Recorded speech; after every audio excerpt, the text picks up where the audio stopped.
Olá! Hoje vamos mergulhar num projeto do mundo real, a instalação de portas de correr personalizadas num guarda-roupa.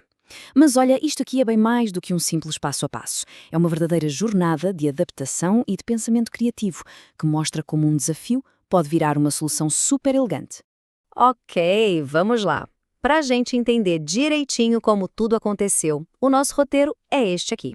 A gente começa com o plano original e o choque de realidade que veio logo em seguida, passa pela preparação e pela montagem e, no final, vê os ajustes que dão aquele toque profissional.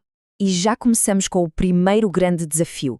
Todo projeto desse tipo começa com um manual, certo?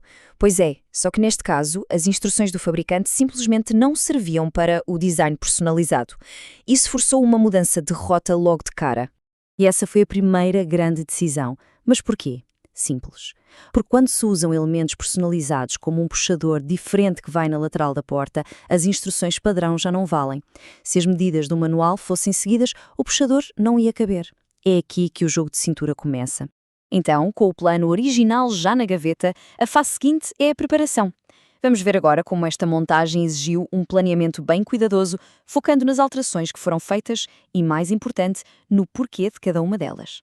E olha, que interessante essa comparação. Aqui está o pulo do gato. Uma simples mudança na medida é a chave de tudo. O manual sugeria furar a 2,2 cm da borda, mas, para este projeto, todos os furos foram feitos a 3 cm. Isso garantiu a folga necessária para o puxador novo encaixar sem problema. E claro, como em todo o projeto, aparece um imprevisto. Os parafusos originais, que eram cônicos, acabaram. Alternativa? Parafusos mais grossos e normais, o que era um risco enorme para os painéis de madeira de 15 mm.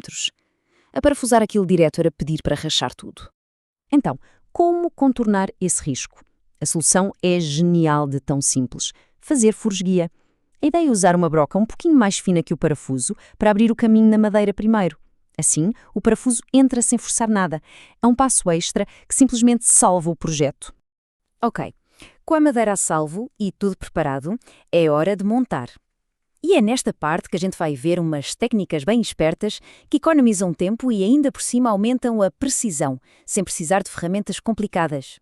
Primeiro, vamos entender a peça principal, o kit de rodízios. É ele que faz a mágica da porta deslizar. E o segredo dele está naquele limitador que já vem embutido, que funciona como uma base. Essa pecinha vai ser fundamental, como a gente vai ver já já. E aqui vem uma dica de ouro, sério. O truque de marcação sem medidas. Em vez de ficar medindo tudo com fita métrica e arriscando errar, a ideia é muito mais simples. Monta-se um kit completo, encosta-se ele no lugar exato e usa-se a própria peça como gabarito. Genial, né? Rápido e à prova de erro. Para os puxadores, a lógica é a mesma. Cuidado na hora de parafusar. Esses perfis encaixam na lateral da porta e são presos por dentro. O segredo é colocar os parafusos um pouco mais para dentro, não mesmo na beiradinha da madeira, para garantir que ela não rache. Com os parafusos bem distribuídos, fica super firme. E agora chegamos àquele momento de tensão em qualquer projeto de bricolagem, a hora da verdade. É a hora de pendurar a porta e ver se todo aquele trabalho de preparação realmente valeu a pena.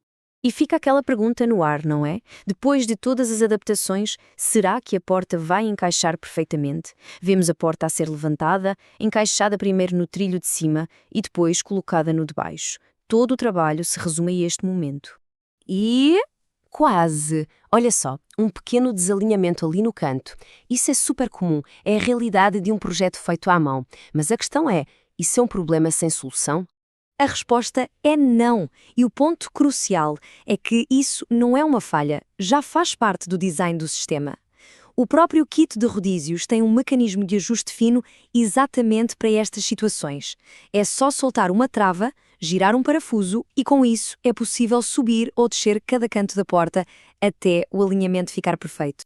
Com a porta instalada e alinhadinha, o trabalho poderia acabar aqui, mas dá para ir além. Vamos ver como levar o projeto do funcional para um nível, digamos, mais luxuoso, com o detalhe que faz toda a diferença no dia a dia. A diferença é gritante, não é? De um lado, a porta a bater fazendo barulho e com risco de estragar o móvel. Do outro, um movimento suave. A porta é capturada e desliza até fechar em silêncio. é outro nível de acabamento. E o melhor é que a instalação é muito simples. O amortecedor é uma pecinha que vai dentro do trilho. A gente arma um mecanismo, parafusa no ponto exato onde a porta deve começar a abrandar e pronto. Quando a porta o atinge, ele trava e guia o resto do caminho suavemente. Finalmente, depois de toda essa jornada, vamos resumir o processo todo. O que podemos aprender com isto? A ideia é tirar daqui alguns princípios que valem para quase qualquer projeto personalizado que se queira fazer. Estas lições são o verdadeiro ouro deste projeto. Primeiro, a adaptabilidade é a chave. O manual é um guia, não uma lei. Segundo, é fundamental entender os materiais. Saber que a madeira pode rachar e que um furo-guia resolve isso faz toda a diferença. Terceiro, procurar por truques inteligentes, como usar a própria peça como molde. Quarto, entender que o ajuste fino faz parte do processo, a perfeição vem nos detalhes. E por último, refinar o acabamento com extras como o fecho suave, que elevam o resultado final. E para terminar, fica uma reflexão. Com esta mentalidade de resolver problemas em vez de apenas seguir regras, as possibilidades são infinitas. Qual será o próximo desafio a ser encarado com esta nova perspectiva?